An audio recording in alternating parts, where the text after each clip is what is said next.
என் பேர் M Devakottai chairman மாணிக்க வாசகம் நடுநிலைப்பள்ளி 7ஆம் வகுப்பு படிக்கிறேன். லஞ்ச ஒழிப்பு பற்றிய விழிப்புணர்வு பேச்சு.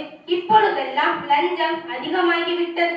எங்கு பார்த்தாலும் லஞ்சம். லஞ்சம் கொடுப்பதும் குற்றம்தான், லஞ்சம் கேட்பதும் குற்றம்தான். நாம் படித்த சான்றிதழில் ஒரு கையெழுத்து வாங்க வேண்டும் என்றாலும், சில இதர தேவைகளுக்கு ஒரு கையெழுத்து வாங்க வேண்டும் என்றாலும் லஞ்சம் கொடுக்க வேண்டி இருக்கிறது. அப்படி நாம் லஞ்சம் கொடுத்தால்தான் அந்த வேலையும் சீக்கிரமாக நடக்கிறது.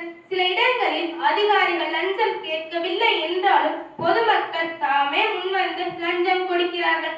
அதுவும் குற்றம்தான். லஞ்சம் கொடுப்பதும் குற்றம், லஞ்சம் கேட்பதும் குற்றம். அதற்கு ஒரு சிறு நிகழ்வினை எடுத்துக்காட்டாக கொண்டு அதை உங்கள் முன் சொல்கிறேன். குஜராத் மாநிலம் ஜாம்நகர் மாவட்டத்தில் ஒரு அதிகாரி இடத்து பட்டாவிற்காக 5 ரூபாய் லஞ்சம் கேட்டார். அவர் லஞ்ச ஒழிப்பு துறையினரால் கைது செய்யப்பட்டார்.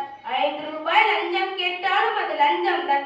5000 ரூபாய் லஞ்சம் கேட்டாலும் அது லஞ்சம் தான். சட்டத்திற்கு புறம்பான செயலில் ஈடுபடுபவர்கள் கண்டிப்பாக லஞ்ச ஒழிப்பு துறையினரால் கைது செய்யப்படுவார்கள். இப்படி நமக்கு நடக்காம இருக்க வேண்டும். அப்படி நமக்கு நடந்து விட்டால் நாம் கண்டிப்பாக லஞ்ச ஒழிப்பு துறைக்கு தகவல் அளிக்க வேண்டும். அது நாம் தொலைபேசி மூலமாகவும் அளிக்கலாம், இல்லை என்றால் வெப்சைட் மூலமாகவும் சொல்லலாம்.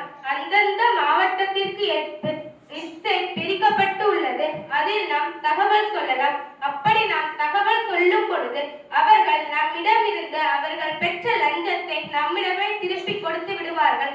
அவர்களையும் கைது செய்து விடுவார்கள். ஒவ்வொரு ஆண்டும் அக்டோபர் மாதம் 27ஆம் தேதியிலிருந்து நவம்பர் 2ஆம் தேதி வரை லஞ்ச ஒழிப்பு விழிப்புணர்வு தினம் கொண்டாடப்பட்டு வருகிறது.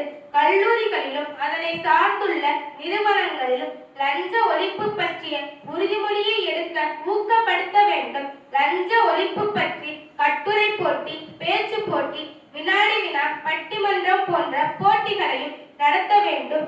இதர செயலிகளிலும் மின்னஞ்சல், வாட்ஸ்அப், முகநூல் போன்ற செயலிகளிலும் லஞ்ச ஒழிப்பு பற்றிய விழிப்புணர்வு செய்திகளை வெளியிட வேண்டும். அப்படி நம் செய்திகளை வெளியிடுவதன் மூலம் மக்கள் லஞ்சம் கொடுப்பதும் குற்றம், லஞ்சம் கேட்பதும் குற்றம், எனவே லஞ்சம் நாம் வாங்கக்கூடாது என்று புரிந்து கொள்வார்கள் என்று கூறி பேச வாய்ப்பளித்தமைக்கு நன்றி கூறி விடைபெறுகிறேன். நன்றி.